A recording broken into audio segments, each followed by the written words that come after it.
Assalamualaikum warahmatullahi wabarakatuh. Sahabat sekalian, materi ini adalah lanjutan dari materi tentang 5 rahasia agar produk Anda pasti laku. Ya. Jadi 5 rahasia agar produk Anda pasti laku. Ya. Nah, yang pertama kemarin kita bahas tentang produk yang berkualitas dengan 3 syaratnya. Ya, silakan dicek di YouTube saya yang lain tentang apa saja 3 syarat produk yang pasti laku itu. Yang kedua, harus segmen yang tepat. Harus sesuai dengan segmennya. Jadi ibaratnya Anda jualan Pajero, tentunya segmennya menengah ke atas. Para bos, para business owner yang sudah sukses. Ketika Anda salah milih segmen, sehebat apapun Pajero yang Anda tawarkan, tak akan terbeli. Tapi ketika Anda nawarkan Pajero di segmen yang tepat, pasti langsung disikat. Begitu.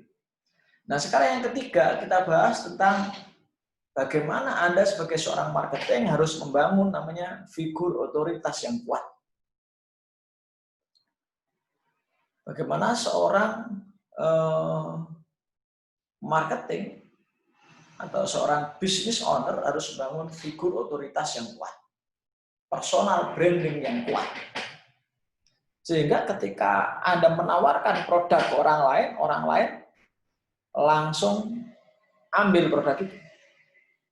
Jadi sudah produk Anda bagus, ya, sesuai dengan kebutuhan mereka, memiliki added value yang kuat, gitu. Yang kedua, mereka segmen yang tepat buat Anda. Tapi ketika Anda sebagai penjualnya tidak menarik buat mereka, tidak menjadikan mereka tergugah, tidak menjadikan mereka kemudian terpesona begitu, tentunya mereka nggak akan transaksi dengan Anda. Contoh misalnya, jasa konsultan seperti saya. Produknya pasti market need, karena hampir semua pebisnis mulai level pemula sampai level senior sekalipun butuh namanya pendampingan bisnis. Everyone have a blank spot. Setiap orang punya titik gelap, punya titik blank dalam dirinya. So everyone with a coach. Setiap orang butuh pelatih. Dengan varian materi yang saya punya, orang pasti butuh. Mulai dari materi-materi mindset, materi-materi strategis, materi-materi teknis, orang pasti butuh. Makanya siswa privat bisnis saya banyak. Makanya klien-klien coaching and consulting saya banyak. Alhamdulillah. Yang kedua, tentunya produk saya ini nggak pas kalau saya tawarkan misalnya ke anak SMP, ke segmen yang belum membutuhkan produk saya, ke anak SD, atau mungkin ke orang-orang yang barangkali belum melek secara bisnis. Nggak pas produk saya ini untuk mereka. Yang ketiga, kalau figur otoritas saya nggak kuat, mereka nggak akan beli ke saya, mereka akan beli ke konsultan yang lain, mereka akan beli ke coach yang lain. Semoga ilustrasi ini, penjelasan ini menjadikan Anda semakin paham tentang pentingnya figur otoritas.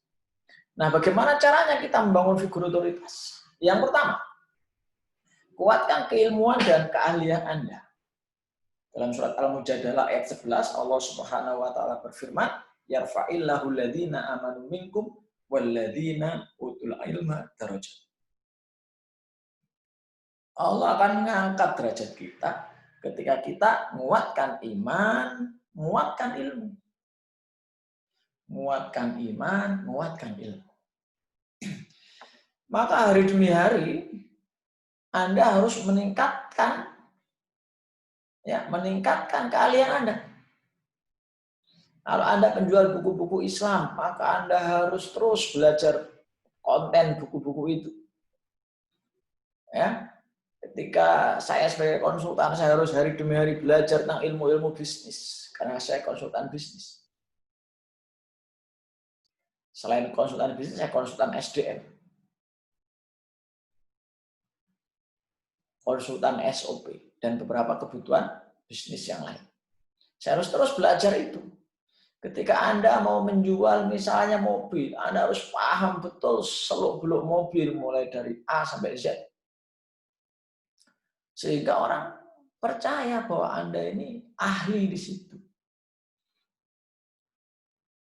Kalau Anda tidak ahli di produk yang Anda jual atau di bisnis yang Anda jalani, maka orang tidak akan membeli produk ke Anda. Dia akan membeli produk orang lain yang menurut mereka lebih ahli. Contoh misalnya Anda jualan properti, ya Anda harus terus-menerus memperdalam ilmu properti. Supaya ketika Anda jualan ke orang, orang melihat Anda ahli di situ. Maka disinilah salah satu pentingnya fokus. Kalau Anda punya banyak bisnis, pastikan ada masing-masing orang yang fokus di masing-masing bisnis Anda. Misalnya Anda punya 5 bisnis, pastikan bisnis A ini ahli, bisnis B orang yang satunya ahli, bisnis C ada tim yang ahli. Nah, itu lebih powerful. Dan jadikan mereka punya figur otoritas yang kuat, ajari mereka tentang produk atau bisnis yang mereka jalankan. Ketika Anda misalnya bisnis tentang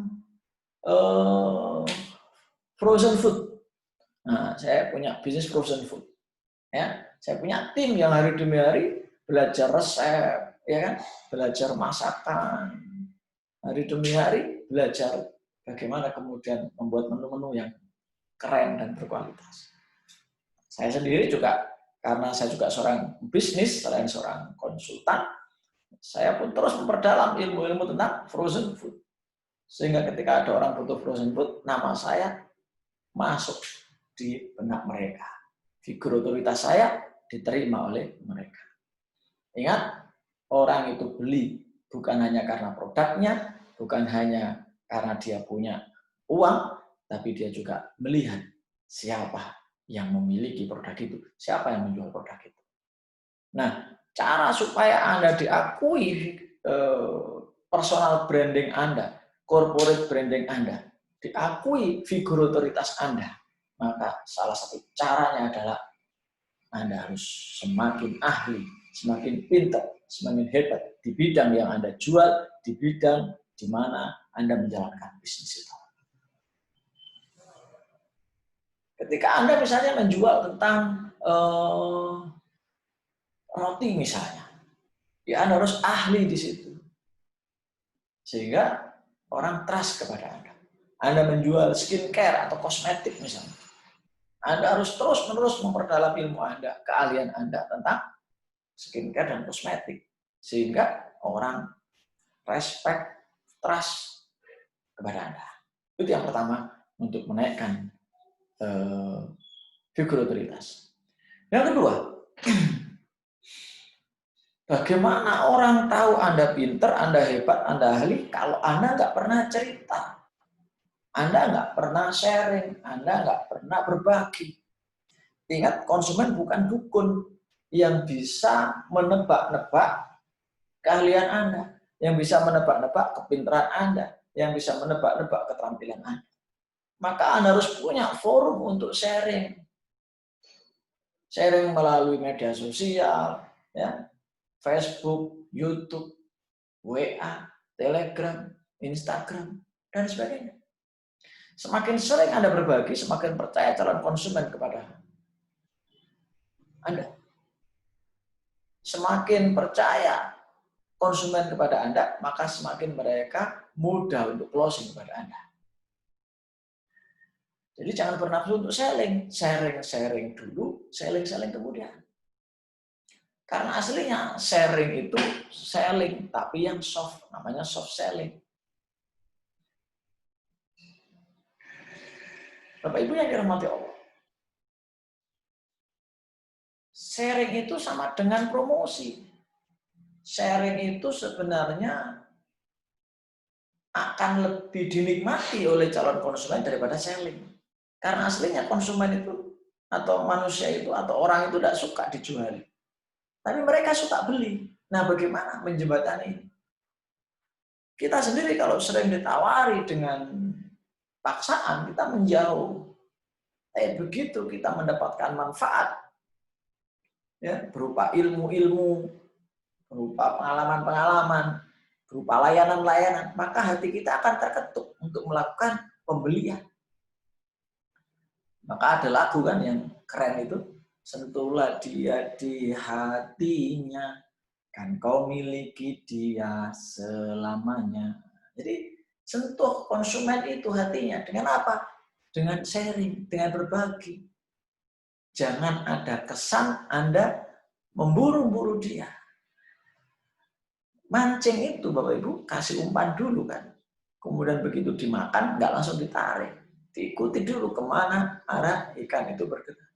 Begitu sudah mantap, sudah pas, baru kita tarik. Maka buatlah forum sharing-sharing yang rutin. Pak, saya nggak pede, saya masih junior, saya masih newbie. Sharingkan saja apa yang Anda punya. Kalau Anda nunggu ahli, nunggu senior, nunggu nggak newbie lagi, ya keburu konsumen diambil orang lain. Jadi miliki sendiri, ya. Sekarang yang banyak podcast, yang banyak TV, yang banyak IGTV, yang banyak YouTube, ya buatlah sarana sharing-sharing Anda sendiri. Buat. Ya harus pede, begitu. Ya. Makanya yang pertama kan belajar dulu. Ya, selain belajar tentunya kan Anda mempraktekkan dulu apa yang Anda jalani.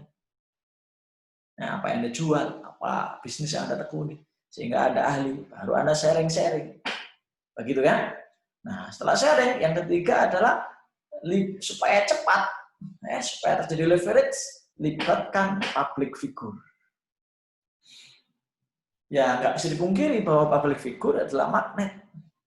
Semacam semut naik pesawat lah. Kalau semut dari Surabaya mau ke Jakarta, wah entah berapa bulan dia baru nyampe kalau dia jalan kaki. Kalau dia numpang ke orang naik sepeda, beda dengan kalau dia numpang ke orang naik motor.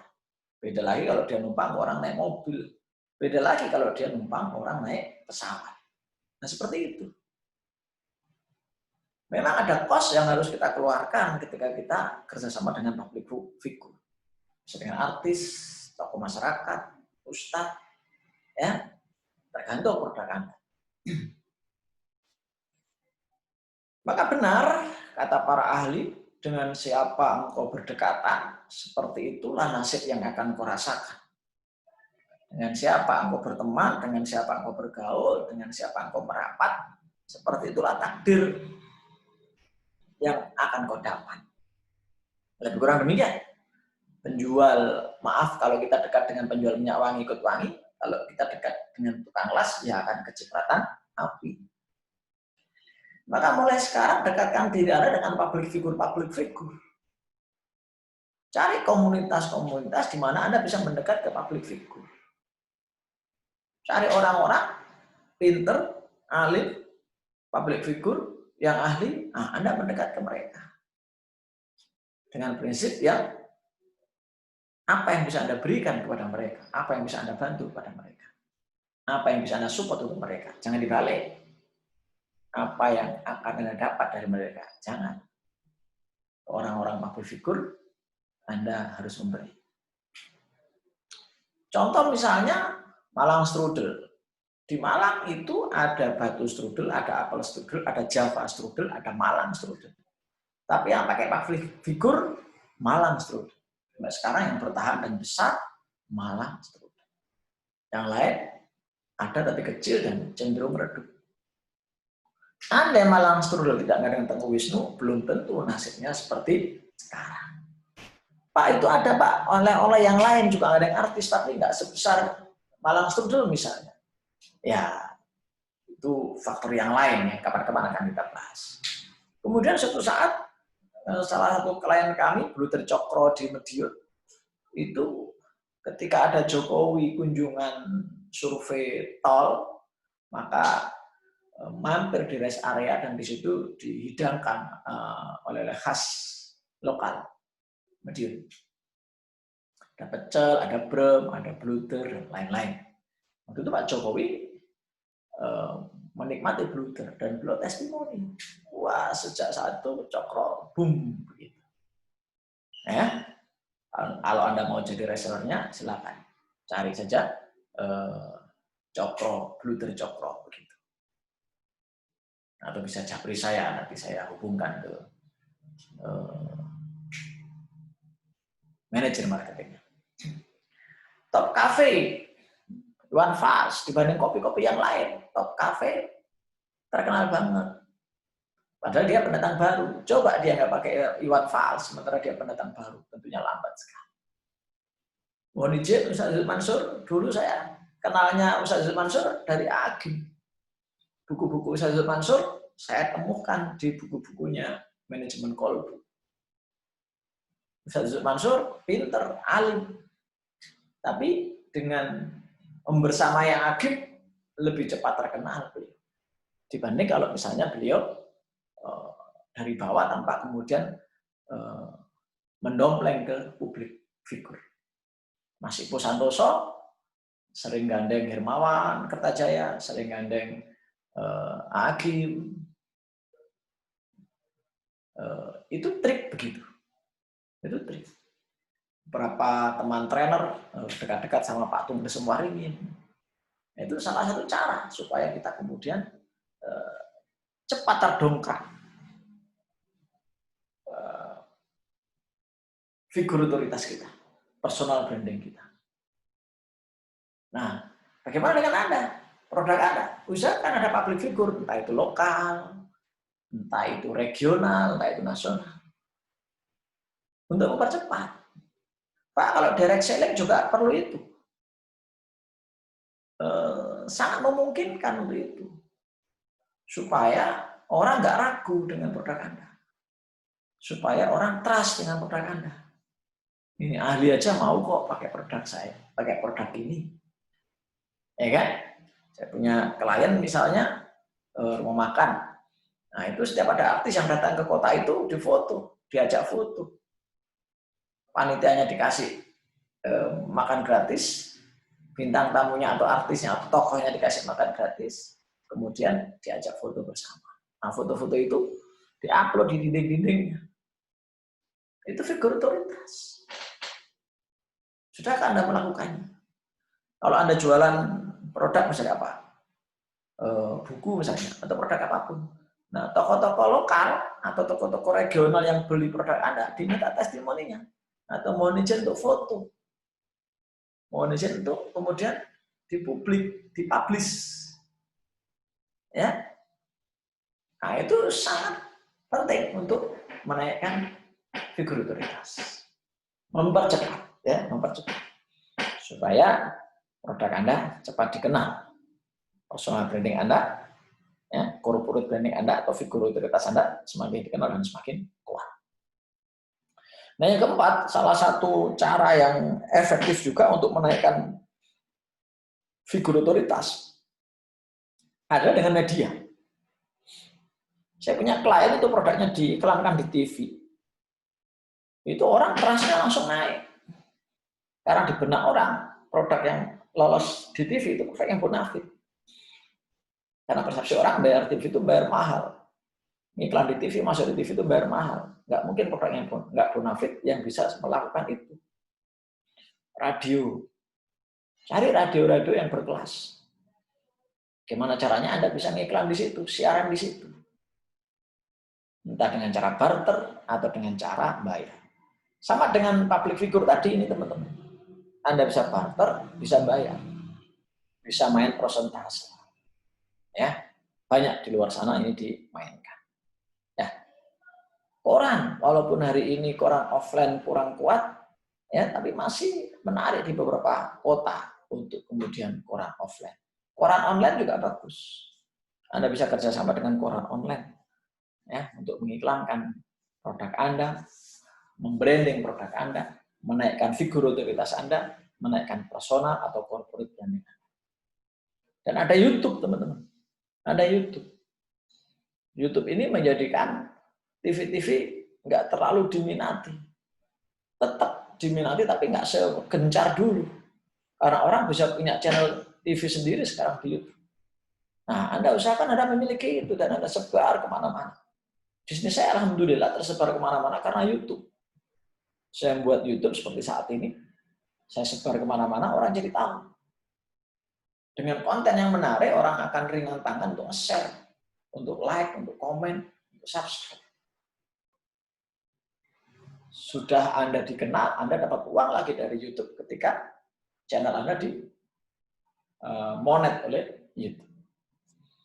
Nah, sahabat sekalian, 4 itu yang perlu Anda lakukan supaya Anda kemudian memiliki figur otoritas yang kuat. Ingat, tanpa figur otoritas yang kuat, personal atau corporate branding yang kuat, maka konsumen akan membeli ke kompetitor Anda. Walaupun produk Anda sama-sama bagus, walaupun segmennya sama-sama tepat. Jadi, lakukan, tingkatkan, kuatkan figur otoritas Anda. Niscaya produk Anda akan mudah diserap pasar, akan sulit ditolak oleh pasar. Bangun figur otoritas, ada 4. Yang pertama, terus belajar, terus tingkatkan keahlian Anda di bidang yang Anda tekuni, di bidang yang Anda jual. Yang kedua, sharingkan terus keilmuan Anda itu, keahlian Anda itu ke publik dengan niat berbagi. Nggak usah takut dicuri, nggak usah takut kemudian diserap oleh orang lain. Ya, karena kalau Anda takut berbagi, maka Anda pun dianggap tidak paham, tidak menguasai, tidak ahli. Yang ketiga, libatkan orang lain yang sudah lebih ahli, skala regional, skala lokal, regional, ataupun nasional. Bila perlu internasional. Ya, makanya beberapa trainer menyantumkan gurunya internasional. Kuliahnya di mana? Itu menguatkan leverage factor. Ya, kuliah di kampus yang nggak terkenal sama kuliah di luar negeri di kampus yang terkenal tentunya beda nilai personal branding, figur otoritas Anda. Dan yang keempat, libatkan media karena saat ini tanpa media Anda akan lama untuk menaikkan figur otoritas personal atau corporate branding Anda. Selamat mencoba. Sampai jumpa di puncak kesuksesan. Salam start. Assalamualaikum warahmatullahi wabarakatuh.